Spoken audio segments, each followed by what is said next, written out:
ಕನಸು ನುಚ್ಚನೂರು ವಿಶೇಷ ಕಾರ್ಯಕ್ರಮಕ್ಕೆ ಮತ್ತೊಮ್ಮೆ ಸ್ವಾಗತ. ಮತ್ತೆ ಮಾತುಕತೆಯನ್ನು ಮುಂದುವರಿಸ್ತೀನಿ ಅನಂತ್ ಜೊತೆಯಲ್ಲಿ. ಅನಂತ, ಈ ಜಿಮ್ನಾಸ್ಟಿಕ್ ನಾವು ಟಿ ವಿನಲ್ಲಿ ನೋಡ್ತಾ ಇದ್ದಾಗ ಬಹಳ ಖುಷಿ ಆಗುತ್ತೆ, ಒಂಥರ ರೋಮಾಂಚಕವಾಗುತ್ತೆ. ಆ ಸರ್ಕಸ್ ಮಾಡ್ತಕ್ಕಂಥದ್ದು, ಬಾಡಿಯನ್ನು ತಿರುಗಿಸ್ತಕ್ಕಂಥದ್ದು. ಆದರೆ ಅದನ್ನು ಮಾಡ್ತಕ್ಕಂಥವ್ರಿಗೆ ಗೊತ್ತು ಅದ್ರ ಕಷ್ಟ ಎಷ್ಟಿರುತ್ತೆ ಅಂತ. ಒಂಥರ ಕತ್ತಿ ಮೇಲೆ ನಡೆದಂಗೆ ಒಂದು ಕ್ಷಣ ಮೈ ಮರೆತರೂ ಕೂಡ ಅಪಾಯ ಕಟ್ಟಿಟ್ಟು ಬುತ್ತಿ ಅನ್ನೋದಕ್ಕೆ ನೀವೇ ಸಾಕ್ಷಿ. ಸೊ ನಿಮ್ಮ ಸ್ವಲ್ಪ ಇದನ್ನೆಲ್ಲ ಬಿಟ್ಟು ಹಿನ್ನೆಲೆಗೆ ಹೋಗೋದಾಗೆ ನಿಮಗೆ ಜಿಮ್ನಾಸ್ಟಿಕ್ ಮೇಲೆ ಆಸಕ್ತಿ ಮೂಡಿದ್ದು ಯಾವಾಗ, ಎಷ್ಟು ವರ್ಷದಿಂದ ಪ್ರಾಕ್ಟೀಸ್ ಮಾಡ್ತಾ ಇದ್ರಿ? ನಾನು 15 ಇಯರ್ಸಿಂದ ಪ್ರಾಕ್ಟೀಸ್ ಮಾಡ್ತಾಯಿದ್ದೀನಿ ಸರ್. ಅಂದರೆ ನಾನು ಜಿಮ್ನಾಸ್ಟಿಕ್ಸ್ ಸೇರಿದಾಗ ಫೋರ್ತ್ ಸ್ಟ್ಯಾಂಡರ್ಡ್ ನೀವು? Yes, fourth standard. ನನಗೆ ಜಿಮ್ನಾಸ್ಟಿಕ್ಸ್ ಅಂದರೆ ಏನು ಅಂತ ನಿಜವಾಗ್ಲೂ ಗೊತ್ತಿರಲಿಲ್ಲ. ಓಕೆ. ನಮ್ಮ ಫಾದರ್ ಒಂದು ಸಲ ಮೈಸೂರಲ್ಲಿ 4th ನ್ಯಾಷನಲ್ ಗೇಮ್ಸ್ ಅಂತ ನಡೀತಿತ್ತು. ಸೊ ಸುಮ್ಮನೆ ಅಲ್ಲಿ ನೋಡೋಕೆ ಹೋಗಿದ್ರು ಅಷ್ಟೇ. ಜಿಮ್ನಾಸ್ಟಿಕ್ಸ್ ಮಾಡೋದು ಅಲ್ಲಿ ನ್ಯಾಷನಲ್ ಲೆವೆಲ್ ನೋಡ್ಬಿಟ್ಟು ಅವ್ರು ತುಂಬ ಇಂಪ್ರೆಸ್ ಆದರು ಜಿಮ್ನಾಸ್ಟಿಕ್ಸ್. ಅಲ್ಲಿ ಕೋಚ್ ಜೊತೆ ಎಲ್ಲ ಮಾತಾಡಿದ್ರು. ಸೊ ನಮ್ಮ ಮಗುನು ಸೇರಿಸ್ಬೋದಾ, ಫೀಸ್ ಹೆಂಗೆ, ಆ ಥರ ಎಲ್ಲ ಅವ್ರು ಕೇಳಿದ್ರು. ಏಜ್ ಏನು ನಿಮ್ಮ ಹುಡುಗಂದು ಅಂದರೆ ಎಲ್ಲ ಹೇಳಿದ್ರು. ಸೊ ಪಾಟೀಲ್ ಸರ್ ಅಂತ ಅವಾಗಿದ್ರು. ಅವಾಗ ಇಲ್ಲ ಕರ್ಕೊಂಬಂದು ಸೇರಿಸಿ, ಅದು ಪರ್ಫೆಕ್ಟ್ ಏಜು ಜಿಮ್ನಾಸ್ಟಿಕ್ಸಿಗೆ. ಚೈನಾದಲ್ಲೆಲ್ಲ ಆ್ಯಕ್ಚುಲಿ ನೋಡಿದ್ರೆ 2nd ಸ್ಟ್ಯಾಂಡರ್ಡ್ಗೆಲ್ಲ ಶುರು ಮಾಡ್ತಾರೆ. ಬಟ್ ನಂದು 4th ಸ್ಟ್ಯಾಂಡರ್ಡ್ ಆದರೂ ಪರವಾಗಿಲ್ಲ, ಒಳ್ಳೆ ಏಜು, ಕರ್ಕೊಂಬಂದು ಸೇರಿಸಿ ಅಂತ ಹೇಳಿದರು ಸರ್. ಸೊ ಆಗ ನಾನು ಕರ್ಕೊಂಡೋಗಿ ಸೇರಿಸಿದ್ರು ಪಾಟೀಲ್ ಸರ್ ಅಂಥೇಳಿ. ಶುರು ಮಾಡಿದ್ರು ಜಿಮ್ನಾಸ್ಟಿಕ್ಸು ಪ್ರಾಕ್ಟೀಸ್ ಮಾಡಿಕೊಂಡು. ನಮಗೆ ಅವಾಗ ಸೀರಿಯಸ್ ಆಗಿ ಮಾಡ್ಬೇಕಂತೇನಿಲ್ಲ. ಜಿಮ್ನಾಸ್ಟಿಕ್ಸ್ ಅಂದರೆ ಏನೋ ಒಂಥರ ಎಂಜಾಯ್ಮೆಂಟ್ ಮಾಡಿಕೊಂಡು ಆಟ ಆಡ್ಕೊಂಡು ಬರೋದು ಅಂತ. ಸ್ಕೂಲ್ಗೆ ಹೋಗ್ತಿರ್ತೀವಿ, ಏನು ಆಟ ಆಡೋಕ್ಕೆ ಅಷ್ಟು ಇರೋದಿಲ್ಲ. ನೀವು ನ್ಯಾಷನಲ್ ಲೆವೆಲ್ಗೆ ಎಂಟ್ರ್ ಆಗಿದ್ದು ಯಾವಾಗ? ನಾನು ನ್ಯಾಷನಲ್ ಲೆವೆಲ್ ಕಾಂಪಿಟೇಷನ್ ಶುರು ಆಗಿದ್ದು 6th ಸ್ಟ್ಯಾಂಡರ್ಡ್ಗೆ ಸರ್. 4th ಸ್ಟಾರ್ಟ್ ಮಾಡಿ 2 ವರ್ಷಕ್ಕೆ ನೀವು ನ್ಯಾಷನಲ್ ಲೆವೆಲ್ಗೆ ಬಂದ್ರಿ? Sub junior nationals under 14 I am start. Okay. ಏನಿತ್ತು ಆ ಸಂದರ್ಭದಲ್ಲಿ, ಅಂದರೆ when you are in peak, ಅಂದರೆ ತುಂಬ ಖುಷಿ ಪಡ್ತಾ ಇದ್ರಿ ಆ ಟೈಮ್ನಲ್ಲಿ, ಏನಿತ್ತು ನಿಮ್ಮ ಕನಸು, ಏನಿತ್ತು ಅವಾಗ? ನಂದು ನ್ಯಾಷನಲ್ ಲೆವೆಲಲ್ಲಿ ಕಾಂಪಿಟೇಷನ್ ನೋಡ್ಬಿಟ್ಟು ನಾವು ಒಂಥರ ಸ್ಟ್ಯಾಚ್ಯೂ ಥರ ನಿಂತ್ಕೊಂಡ್ಬಿಡ್ತಿದ್ವಿ. ಯಾಕೆಂದರೆ ಪರ್ಫಾರ್ಮೆನ್ಸು ಐ ಲೆವೆಲ್ ಅಲ್ಲಿ ಆ ಥರ. ಕೆಲವರು ಇಂಟರ್ನ್ಯಾಷನಲ್ ಪ್ಲೇಯರ್ಸ್ ಬರ್ತಿದ್ರು, ಸಬ್ ಜೂನಿಯರಲ್ಲೇ ಬರ್ತಿದ್ರು. ಯಾಕೆಂದರೆ ನಮ್ಗಿಂತ ಐ ಲೆವೆಲ್ ಪರ್ಫಾರ್ಮೆನ್ಸ್ ಮಾಡ್ತಿದ್ರಲ್ಲ. ಸೊ ಅವ್ರನ್ನೆಲ್ಲ ನೋಡಿಕೊಂಡು ಒಂದು ಸೆಕೆಂಡ್ ಹಂಗೆ ನಿಂತ್ಕೊಂಡ್ಬಿಡ್ತಿದ್ವಿ.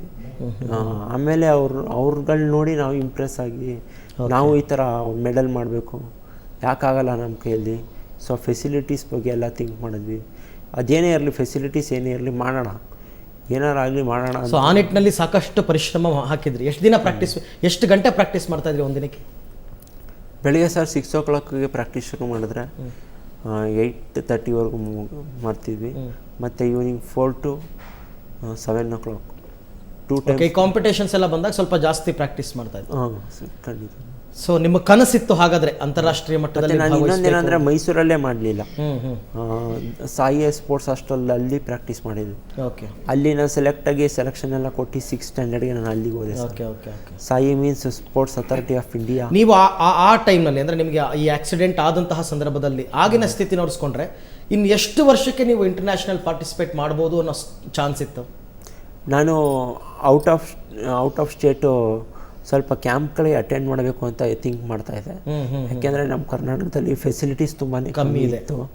ಸೊ ನಾನು UP ಈ ಕಡೆ ಎಲ್ಲ ನನಗೆ ಸ್ಪಾನ್ಸರ್ಸ್ನ ಹುಡುಕಿ ನನ್ನ ಅಜಯ್ ಸರ್ ಹತ್ರನೂ ಹೇಳೋಣ ಮಾತಾಡಿ, ಸೊ ಅಲ್ಲಿ ಕ್ಯಾಂಪ್ಗಳು ಅಟೆಂಡ್ ಮಾಡಿ ಸ್ವಲ್ಪ ಹೋಗ್ಬೇಕು, ಆ ಥರ ಪ್ಲ್ಯಾನ್ಗಳಿತ್ತು ನಂದು.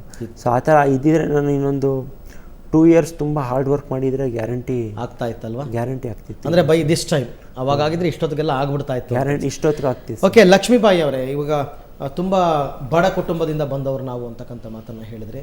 ಸೊ ಇವಾಗ ಅನಂತ್ಗೆ ಈ ಅಪಘಾತ ಆದ ನಂತರ ಸಾಕಷ್ಟು ದುಡ್ಡೆಲ್ಲ ಖರ್ಚು ಮಾಡಬೇಕಾದಂತಹ ಸಂದರ್ಭ, ಹೇಗೆ ಮೇಂಟೈನ್ ಮಾಡಿದ್ರಿ ಎಲ್ಲ? ನಾನು ಅಲ್ಲಿ ನಾವು JCS ಅಲ್ಲಿ 1 ವರ್ಷದ ಇರೋ ಗಂಟ DC ಸ್ವಲ್ಪ ನೋಡ್ಕೊಳ್ತಾ ಇದ್ರು ಸ್ವಲ್ಪ. ಆಮೇಲೆ ನೋಡ್ಕೊಳ್ತಾ ಇದ್ದಂಗೆ ಅವ್ರಿಗೆ ಟ್ರಾನ್ಸ್ಫರ್ ಆಗೋಯ್ತು. ಟ್ರಾನ್ಸ್ಫರ್ ಆದಮೇಲೆ ಕೈ ಬಿಟ್ಬಿಟ್ಟು ಆಮೇಲೆ ನಮಗೆ ತುಂಬಾ ಕಷ್ಟ ಆಗ್ತಿತ್ತು. ನಮ್ಮ ಯಜಮಾನ್ರು ಆಟೋಗೆ ಹೋಗ್ತಾಯಿದ್ರು. ಆಟೋಗೆ ಹೋದ್ರೇ ನಮಗೆ ಜೀವನ, ನಮ್ಗೆ ಯಾವುದ್ರಲ್ಲೂ ಇಲ್ಲ. ಇವನು ನಮ್ಮ ಮಗ, ನಾವು ಎಲ್ಲದರಲ್ಲೂ ಅವನಿಗೆ ಇದು ಕೊಟ್ಟು ಅವನಿಗೆ ನಮ್ಮ ಮಗ ಆಗ್ತಾನೆ ಅಂದ್ಬಿಟ್ಟು ತುಂಬಾ. ಎಷ್ಟು ಜನ ಮಕ್ಕಳಮ್ಮ ನಿಮಗೆ? ನಮ್ಮ 3 ಜನ ಮಕ್ಕಳು. 3 ಜನದಲ್ಲಿ ಇಬ್ಬರು ಇವನಿಗಿಂತ ದೊಡ್ಡದನ್ನು ಒಂದು ಡೆಲಿವರಿಯಾಗಿ 1 ಗಂಟೆ ಟೈಮ್ಗೆ ತೀರ್ಕೊಬಿಡ್ತು. ಆಮೇಲೆ ಇವನು ಹುಟ್ಟಿದ ಮೇಲೆ ಇನ್ನೊಂದು ಮಗು ಆಗ್ತು, ಅದನ್ನು ಒಂದು 11 ದಿನ ಇತ್ತು, ಅದಕ್ಕೂ ಏನೋ ಸೊ ಇವಾಗ ನಿಮಗೆ ಮಗ ಅಂತ ಆಸೆ ಒಬ್ಬನೇ ಎಲ್ಲ ಡಾಕ್ಟರ್ ಅಜಯ್, ಇವಾಗ ಅನಂತ್ ಅಂತ ಒಬ್ಬ ಪೇಷಂಟ್ ಬಂದು ನಿಮ್ಮಲ್ಲಿ 11 ತಿಂಗಳು ಚಿಕಿತ್ಸೆಯನ್ನು ಪಡ್ಕೊಂಡು ಇವತ್ತಿನ ದಿವಸ ಈ ಹಂತದಲ್ಲಿ ಕೂತ್ಕೊಳ್ಬೇಕು ಅಂದರೆ ಆತನೇ ಎಲ್ಲ ಚಿಕಿತ್ಸಾ ವೆಚ್ಚವನ್ನು ಭರಿಸಿದ್ದಿದ್ರೆ ಒಂದು ವೇಳೆ ಎಷ್ಟು ಖರ್ಚಾಗ್ತಾ ಇತ್ತು? ಸುಮಾರು ಆಸ್ಪತ್ರೆಯಲ್ಲೇ ಇದ್ದು 11 ತಿಂಗಳು, ಅದ್ರ ಜೊತೆಗೆ ಟ್ರೀಟ್ಮೆಂಟು, ಸ್ಟೆಮ್ ಸೆಲ್ಲು, ಅದು ಇನ್ವೆಸ್ಟಿಗೇಷನ್ಸ್ ಎಲ್ಲ ಮಾಡಿದ್ರೆ ನಮ್ಮ ಕ್ಯಾಲ್ಕುಲೇಷನ್ಸ್ ಪ್ರಕಾರ ಮಿನಿಮಮ್ ಅನ್ನೋ ಒಂದು 20 ರಿಂದ 25 ಲಕ್ಷ ತನಕ ಖರ್ಚಾಗುತ್ತೆ. 20 ರಿಂದ 25 ಲಕ್ಷ ತನಕ ಆಗ್ತಾ ಇತ್ತು ಇಲ್ಲಿ ಖಂಡಿತ. ಓಕೆ, ಅಂದರೆ ನೀವು ಮ್ಯಾನೇಜ್ಮೆಂಟ್ ಅವರೆಲ್ಲ ಡಿಸ್ಕಸ್ ಮಾಡಿ ಕಡಿಮೆ ಇದರಲ್ಲಿ ಮಾಡ್ಕೊಳ್ಬೇಕು, ಉಚಿತವಾಗಿ ಮಾಡ್ಕೊಳ್ಳಿ. ಅದೇ ಉಚಿತವಾಗಿ, ನಾವು ಪೂರ್ತಿ ಉಚಿತವಾಗಿ ನಾವು ಮೊದಲೇನೆ ಡಿಸೈಡ್ ಮಾಡಿಬಿಟ್ಟೆ. ಏನು ಅಂದರೆ ಅನಂತ್ನ ನಾವು ಏನು ಒಂಥರ ಅಡಾಪ್ಟ್ ಮಾಡ್ಕೊಂಡು ನಮ್ಮ ಮಗ ಥರ ಟ್ರೀಟ್ ಮಾಡಲೇಬೇಕು, ಏನಾದ್ರು ಆಗಲಿ. ಅನಂತಿಂತ ಅಥ್ಲೀಟ್, ಅವ್ನ ಡ್ರೀಮ್ಸ್ ಇತ್ತು, ಏನಾದರೂ ನಾನು ವಿ ಶುಡ್ ಟೇಕ್ ಕೇರ್ ಅಂತ ನಾನು ನಮ್ಮ ಹಾಸ್ಪಿಟಲ್ ಸ್ಟಾಫ್ಗೆಲ್ಲ ಕನ್ವಿನ್ಸ್ ಮಾಡಿ ಏನೇ ಆದ್ರೂ ಪ್ಲೀಸ್ ಯಾವ ರೀತಿಲೂ. ಅಜಯ್, ಇವಾಗ ಅನಂತ್ ಇವತ್ತು ಈ ಸ್ಥಿತಿನಲ್ಲಿದ್ದಾನೆ, ತಾನೇ ಸ್ವತಃ ಕಪ್ ತೊಗೊಂಡು ಕಾಫಿ ಕುಡಿತಾ ಇರೋದನ್ನು ಕೂಡ ನಾನು ನೋಡಿದೆ. ಈಗ ಮುಂದೆ ಆತನ ಚಿಕಿತ್ಸೆಯನ್ನು ಮುಂದುವರಿಸಬೇಕು ಅಂದರೆ ಏನು ಪ್ಲ್ಯಾನ್ಸ್ ಇದೆ ನಿಮಗೆ ಅಂತ? ಮುಂದೆ ಏನು ಅಂದರೆ ನಾವು ಇನ್ನೊಂದು ಸ್ಟೆಮ್ ಸೆಲ್ ಮಾಡ್ಬೋದಾ ಮುಂದೆ ಅಂತ ಯೋಚನೆ ಮಾಡ್ತಾ ಇದ್ದೀವಿ ನಾವು. ಅದ್ರ ಜೊತೆಗೆ ನಾವು ಫಿಸಿಕಲ್ ಥೆರಪಿ ಎಲ್ಲ ಭಾಳ ಚೆನ್ನಾಗಿ ಮಾಡಿದ್ದಾರೆ ನಮ್ಮಲ್ಲಿ ಫಿಸಿಕಲ್ ಥೆರಪಿ, ಅದನ್ನು ಕಂಟಿನ್ಯೂ ಮಾಡ್ತೀವಿ. ಓಕೆ. ಮೂರನೇದಾಗಿ ನಮ್ಮ ಪ್ರಮೋದ್ ಅವರು ಟೆಂಡನ್ ಟ್ರಾನ್ಸ್ಫರ್ ಎಲ್ಲ ಮಾಡೋಣ ಅಂತಿದ್ದಾರೆ. ಅಂದರೆ ಕಾಂಟ್ರಾಕ್ಚರ್ಸ್ ಅಂತ ಆಗುತ್ತೆ ಬಾಡಿನಲ್ಲಿ, ಅದನ್ನೆಲ್ಲ ರಿಲೀವ್ ಮಾಡೋಣ ಕಾಂಟ್ರಾಕ್ಚರ್ಸ್ ಅಂತ. ಸೊ 4ನೇದಾಗಿ ಏನು ಅಂದರೆ ಅವನಿಗೆ ನರ್ವ್ ಪ್ರಾಬ್ಲಮ್ ಇದಿರೋದ್ರಿಂದ ಮಸಲ್ ಇದು ಏನಿಲ್ಲ, ನಾವು ಬೇರೆ ರೀತಿ ಮಸಲ್ನ ಸ್ಟ್ರೆಂತ್ ಇಂಪ್ರೂವ್ ಮಾಡೋದಕ್ಕೂ ನೋಡ್ತಾ ಇದೀವಿ ನ್ಯೂ ಟೆಕ್ನಾಲಜೀಸ್. ಓಕೆ. ಅದು ಏನು ಯಾವ ರೀತಿ ಅವನು ನಡೆಯಂಗೆ ಮಾಡ್ಬೋದು, ಯಾವ ಟೆಕ್ನಾಲಜಿ ಯೂಸ್ ಮಾಡ್ಬೋದು, ಅಥವಾ ಅವನೇ ನಡೆಯೋಕ್ಕಾಗದೇ ಇದ್ರೆ ಈ ರೋಬೋಟಿಕ್ ಇದನ್ನ ಯೂಸ್ ಮಾಡ್ಕೊಂಡು ಹೆಂಗ್ ನಡೆಯಂಗೆ ಮಾಡ್ಬೋದು. ಆಗತ್ತಾ? ಸಾಧ್ಯ ಇದೆಯಾ ಆ ಥರ? ಬೇರೆ ದೇಶಗಳಲ್ಲಿ ಆಗಿದೆಯಾ? ವಿದೇಶದಲ್ಲಿ ಜಾಪನೀಸು ಇವರೆಲ್ಲ ಭಾಳ ಟ್ರೈ ಮಾಡಿದ್ದಾರೆ ಅದನ್ನು.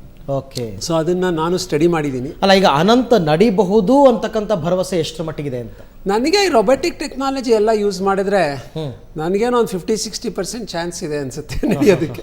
That is my dream also, ನನ್ನ ಕನಸು. ಅವ್ನು ನಡ್ಕೊಂಡು ಬರ್ಬೇಕು ನನಗೆ. ಅದು ಒಂದು ಕ್ರಾಂತಿಕಾರಿಕ ಬೆಳವಣಿಗೆ ಬೆಂಗಳೂರಿನಲ್ಲಿ ಹಾಗಾದ್ರೆ ಅಂದ್ಬಿಟ್ಟು ಬಹಳ ಒಳ್ಳೆ ಕೆಲಸ ಮಾಡ್ತಾ ಇದ್ದಾರೆ ನಿಮ್ಮ ಆಸ್ಪತ್ರೆ ವತಿಯಿಂದ. ಸೊ ಇನ್ನು ನಾನು ಆವಾಗಲೇ ಹೇಳಿದಂತೆ ಸ್ಟೆಮ್ ಸೆಲ್ ಥೆರಪಿ ಅಂದರೆ ಏನು ಅಂತಕ್ಕಂಥದ್ದು ನಿಮಗೆಲ್ಲರಿಗೂ ಕೂಡ ಆಶ್ಚರ್ಯ ಆಗ್ತಾ ಇರ್ಬೋದು.